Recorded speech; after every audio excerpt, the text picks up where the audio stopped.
I want to spend some time almost line by line unpacking that speech or what's the kind of the last several paragraphs of the witness article. So if you'd have that in front of you, that would be great. Um, but I want to start with a quotation from Walter Wink. The church soon found itself the darling of Constantine, called on to legitimate the empire. The church abandoned much of its social critique.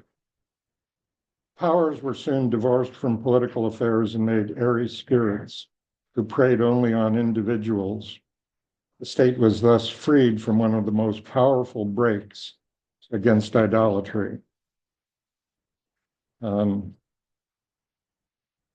as I've said, Stringfellow regarded the Constantinian accommodation as kind of the emblem of the church as a fallen power. One aspect, there are many, but one aspect when Constantine converted to Christianity or converted the church to empire, is that it required a reinterpretation of scripture, as Wink is suggesting. So all the New Testament terms related to the political forces, rulers of this age, thrones, dominions, authorities, principalities, and powers, almost suddenly came to be read suddenly as these disconnected spirits. They were actually projected onto the heavens as well, and kind of relegated to outer space. And their essential criticism of political powers was kind of gutted. Constantine was off the hook. You know, these terms don't have anything to do with you, my lord. And for centuries, the church was denied access to this kind of the terminology that we're talking about, including the political critique. And it took historical crises to bring them back onto the map of social ethics. In Europe, it was the rise of fascism in Nazi Germany that made him kind of light up for Bonhoeffer and Barth and other theologians of the confessing church in particular. Liberation struggles in Latin America and Africa did much the same thing. And in the US, it was the anti-war movement on the one hand, and in Stringfellow's experience, the African-American freedom struggle. There was the crisis that made these light up.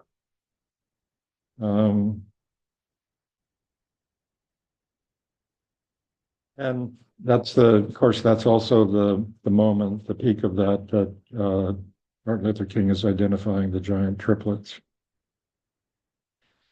Okay, so as I say, I'm gonna work these here. I'll kind of line by line. I think I've got them in italics. What I want to do with monstrous American heresy. He's naming this a confessional moment that kind of like, you know, he later called for a new Barman Declaration in the U.S., an equivalent of it, and a confessing church.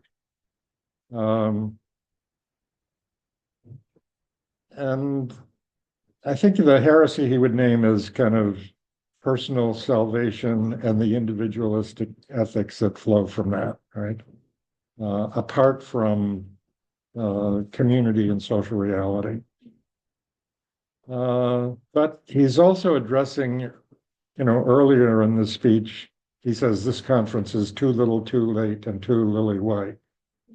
And that actually stole the headlines the next day in the papers covering the conference. I think it was the headline.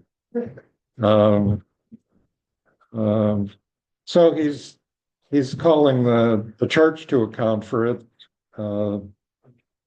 Slowness. Did the mainline church suffer a heresy? Right? It's kind of implicit there. And then in the present moment, I think we'll need to talk about white Christian nationalism. The drama of this history takes place amongst God and human beings and the principalities and powers, the great institutions and ideologies active in the world. Stringfellow kind of grasped this reality, this drama, experientially in East Harlem. Writing later in the Christian century, he said that it was really from the residents of Harlem that he heard tell of the powers in the way that they, particularly the way they spoke of the man or the cops or the welfare bureaucracy, liberal philanthropy, absentee landlords, the mafia, all as if they were predatory creatures occupying the neighborhood and arrayed against human community. In Detroit, Mama Sandra Simmons used to just short them in the neighborhood as monsters. And she was also an academic. She was very street, but she was, so I know she read Gramsci. Who's actually, people have been quoting him lately, pertinently. The old world is dying and the new world struggles to be born. Now is the time of monsters. And I have to wonder if Stringfellow even echoed that in monstrous American heresy. Believing that human beings are masters of institution or ideology. I'm struck by how seminal this whole thing is in Stringfellow's theology. He hadn't written at all about the powers at this point. A few months earlier, he was on a panel at the University of Chicago where he asked questions of Karl Barth, and they talked about powers in that conversation. And later, afterwards, Barth came to New York, and Karl Barth's a big theologian of the last century Swiss, important in the German resistance and the confessing church. Anyway, he took him to gave him a tour of East Harlem, took him to Rikers Island prison, and so that it's possible he talked more about that. But it wasn't until he wrote a book called Free and Obedience in 65, I think, that he was articulating what here he would talk more about in ethic.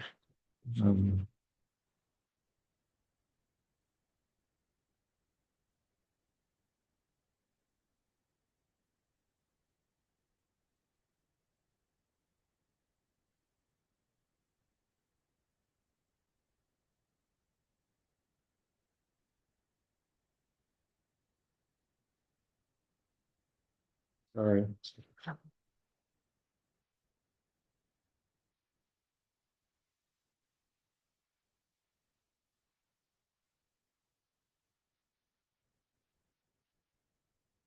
So we read this passage before. I'm not going to read it again about leaders being gathered up and sort of possessed by the institutions they purportedly run. And we've been asking kind of whether that holds in the present moment with Trump. But I actually do believe he's a pitiful victim, very dehumanized by certainly by his image and perhaps by power. and we're beginning to see the results of that. But also ordinary white folks who regard themselves consciously or not consciously as beneficiaries of racial privilege also are pitiful victims as well.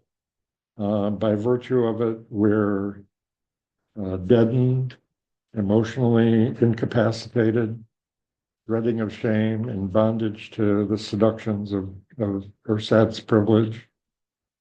And so disposition involves, in part, confession of complicity in our own bondage. We live in a system of white supremacy, and white supremacy lives in us. Racism is not an evil in human hearts. I get what he's doing here, but I'm not sure ultimately he's right. He's trying to clear away individualism for racism as a power.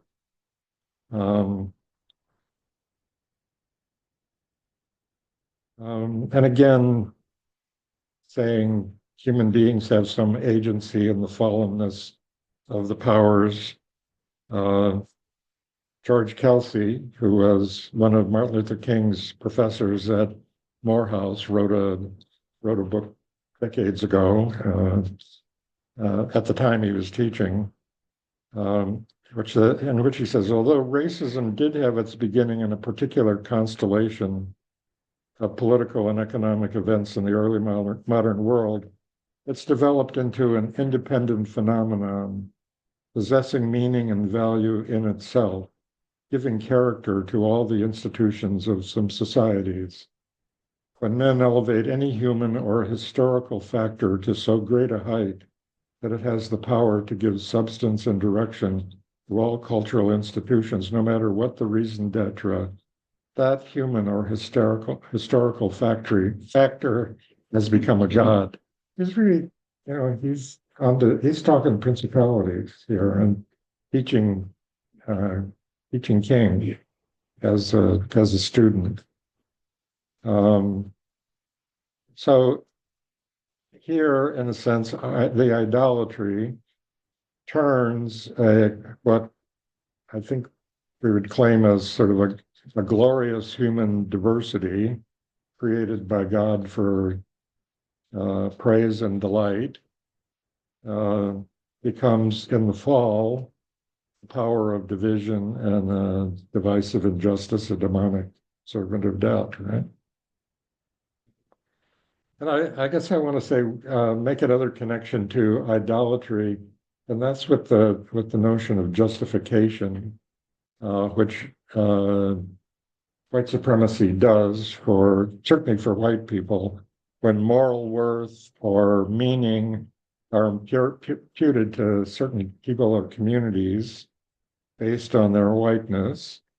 This is very like what Paul talks about in the New Testament when he's wrestling with the law and concluding that claims of justification, meaning, self-worth, identified in any ideology, I think he would say, he can use that word, or institution, indeed anything but God's grace, right, ultimately proves bondage to sin and death. And for Paul, law, flesh, sin, death, that's actually kind of a matrix of powers right there in his understanding.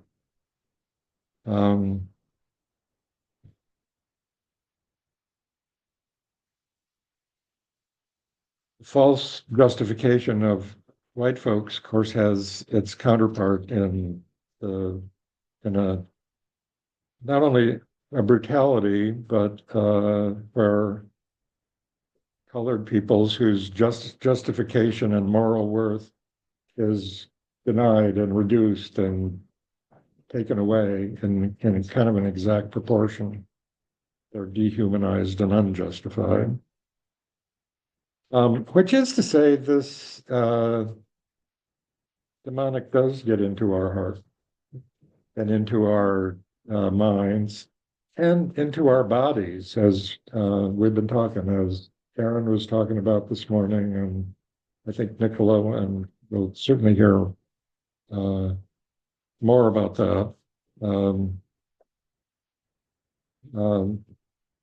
I haven't read the new book, but Resma Menachem, in my grandmother's hands, identifies the way in which white racism is imprinted, encoded in our bodies, and it's encoded differently in white bodies and black bodies, and she says also in police bodies in a different way.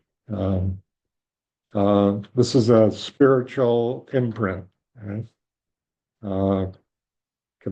Confronting the systematic principality of white racism begins with and is inseparable from our own kind of healing and transformation. So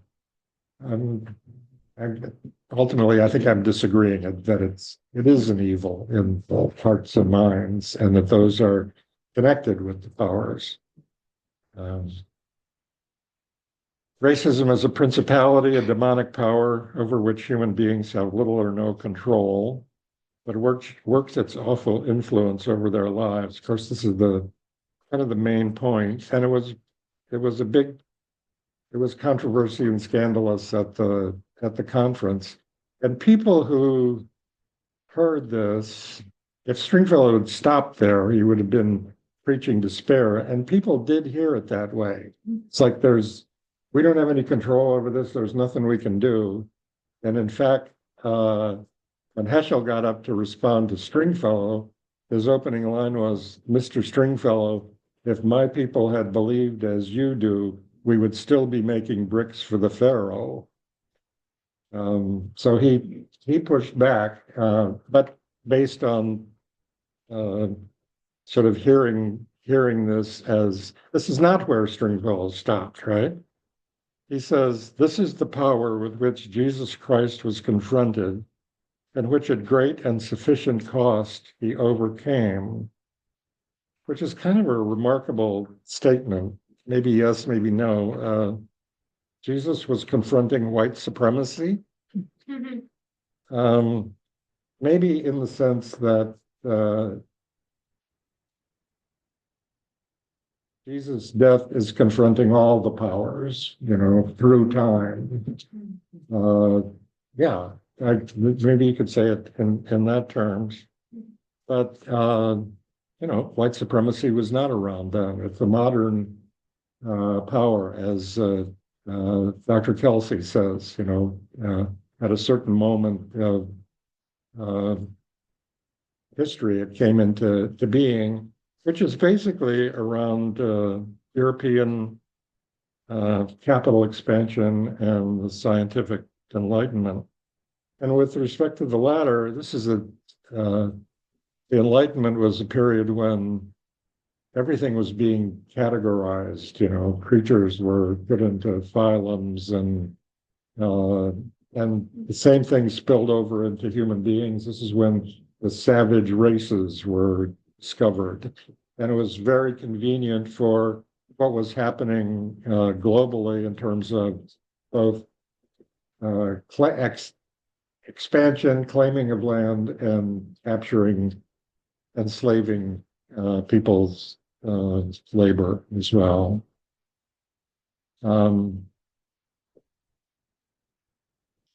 It's certainly true that among those enslaved in this country, they understood Jesus' crucifixion to have confronted white supremacy. They whispered it and sang it in the hush harbors, but that was an article of faith. You better believe they did. What's that? I said, you better believe they did. Right. They did. You're right. There are biblical analogies in the New Testament. The wall of hostility in Ephesians, right, bears upon this, not racism as such, but the division between Jews and Gentiles is marked there.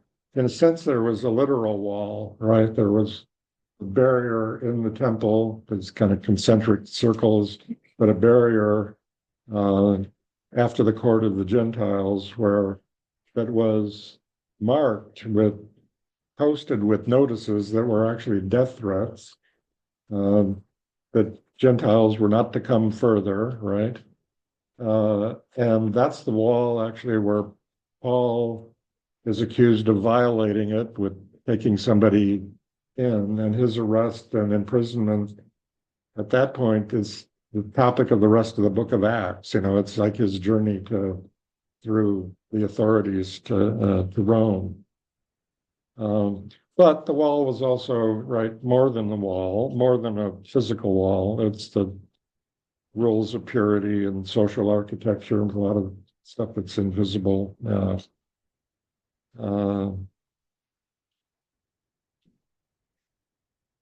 And I think we all would recognize the ways in which these walls and boundaries get built into the architecture of cities and spaces. Jim Crow, certainly restrictive covenants and real estate clauses forbidding sale to blacks in certain neighborhoods. We had them in Detroit. Controlling the boundaries through blockbusting or redlining, or I mean, there's constantly new forms of holding these walls and lines. So Ephesians, which also comes to us as a jail letter, says, "For this reason, I, Paul, a prisoner for Jesus Christ, on behalf of you Gentiles, show how the mystery was made known to me. That is, how the Gentiles are fellow heirs, Yes. members of the same body, and partakers of the promise in Christ Jesus through the gospel. This gospel I was made a minister to preach to the Gentiles the unspeakable riches of Christ, and to make all see what is the plan of the mystery hidden for ages in God, who created all things, that through the church the manifold wisdom of God might be made known to the principalities and powers."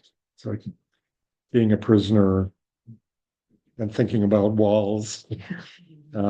He's very lucid about it, and basically says that has come down in Jesus' body, in Christ, in his body. That's where the wall came down.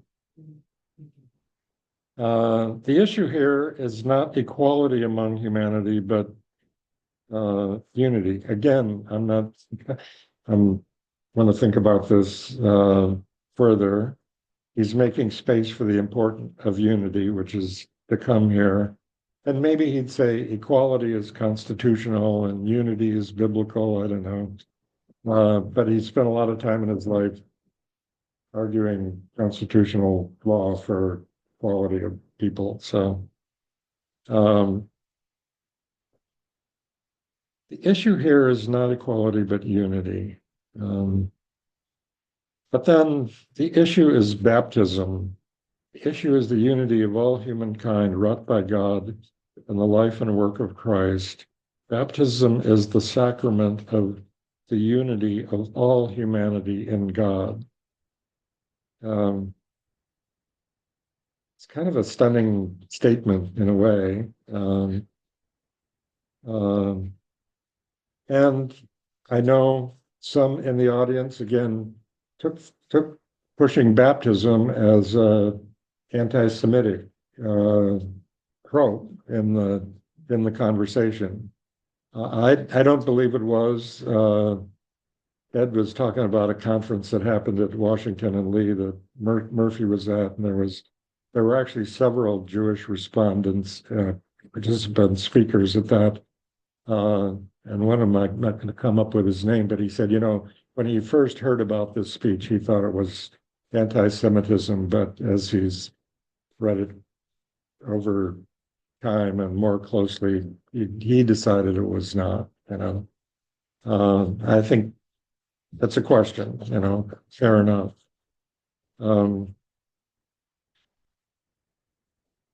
In the church's struggle against white supremacy, and Denise was saying this in their small group, recourse to baptism as a primary source of authority. And here, when he names the sacrament, you actually do think he's just about to say the unity of all Christians, and to say the unity of all humanity is kind of that's the striking switcheroo. Even, I mean, the unity of all Christians it'd still be a word to the church where Sunday morning remains, the most segregated hour of the week. So we also had some conversation in our small group about baptismal rite having about it an element of exorcism. We vow to renounce the spiritual forces of wickedness, reject the evil powers of this world, and repent of sin. I think that's the Episcopal rite, or renounce Satan and all his works. Right? Those are other framings. In Detroit, when the Catholic worker gathers for Easter Vigil and we renew our vows, we get real specific. We renounce racism, nationalism, sexism, and all other barriers to human unity, and reject the idols of money, property, race, and class. That's not the end of anti-racism work, but it's a pretty good place to begin in worship. And with respect to that,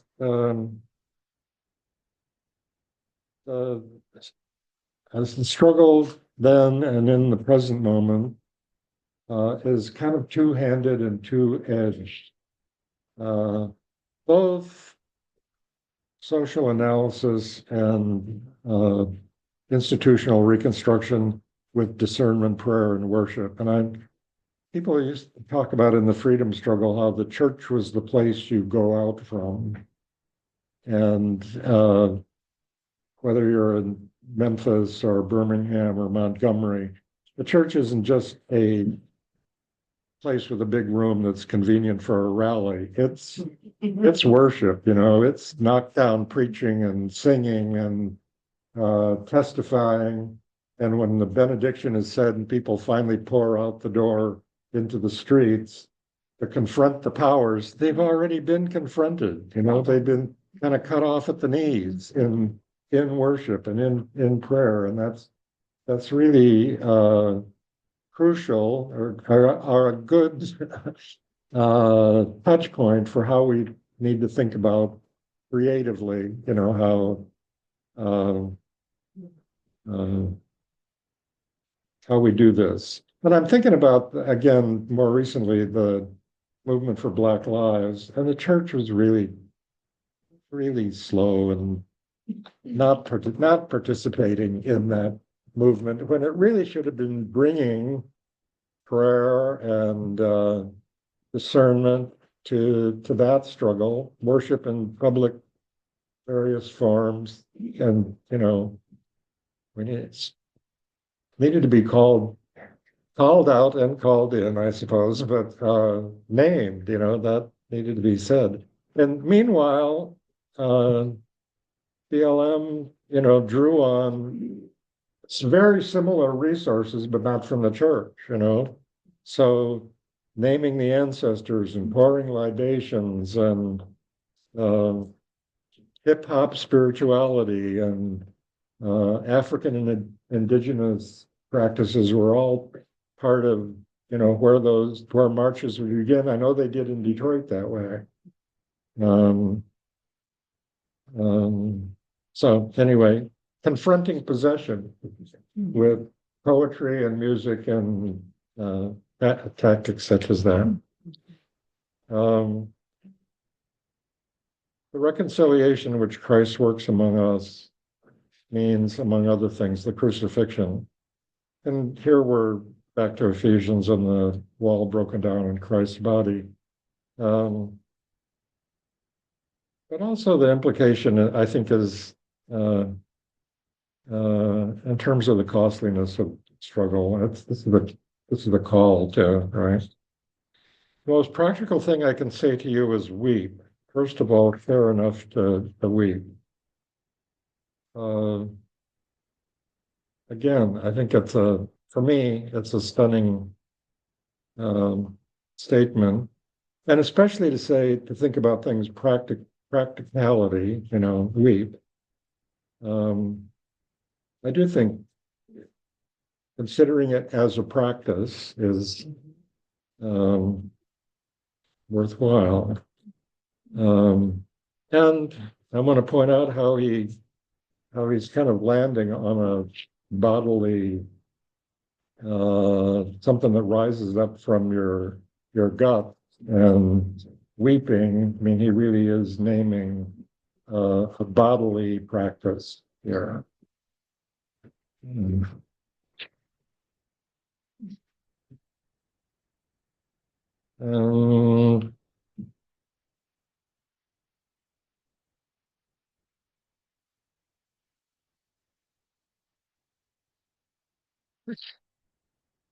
when I began thinking about this talk, I was thinking I would want to say more about white Christian nationalism. But let me say some things quick here at the end. And going back to SCLC's to heal the soul of the nation as a vocation. Thinking about the spirituality of white supremacy and the way that you could dismantle the whole apparatus of Jim Crow, and it was dismantled legislatively, but the end of racism, no, this thing has a spirit that rises up and incarnates in new forms, and we're looking at white Christian nationalism in a way has been around for a long time from the beginning. It's in The City on the Hill, and it's in Manifest Destiny, and all of that from the beginning, American exceptionalism and all kind of forms. But in the current moment, it's really crystallized, and I think it's rising up in spiritual form. And white Christian nationalism is a ideological principality in the church and right-wing movements. Yeah, I mean, we've been talking, there are people who are heading government agencies who just think the Old Testament should be the founding document of the country. Much in the same way, that's the reason Israel doesn't have there's no constitution at all in Israel, because the right-wing parties believe that Torah should be the founding document, right, of the state. It's not a constitutional democracy. And it's certainly baked into Project 2025. And it's directing, it's both racist and misogynist. It's really directing the attacks on DEI. And I mean, I think we all know diversity, equity, inclusion is not anti-racism work, right? But it's being used to name the target, right? I mean, it's being used to say Black folks and women they only got to where they got because they've, been given a special pass, right? That they're inherently incompetent, right? And that's that people are being targeted and fired. So it is truly a heresy, white Christian nationalism, and needs to be met somehow with a confessional movement. maybe an underground seminary, something like that. Anyway, I'll stop there. Went too long again, but I'm really glad and grateful that other community members who are responding. That Sharon Fenema is going to share some reflections on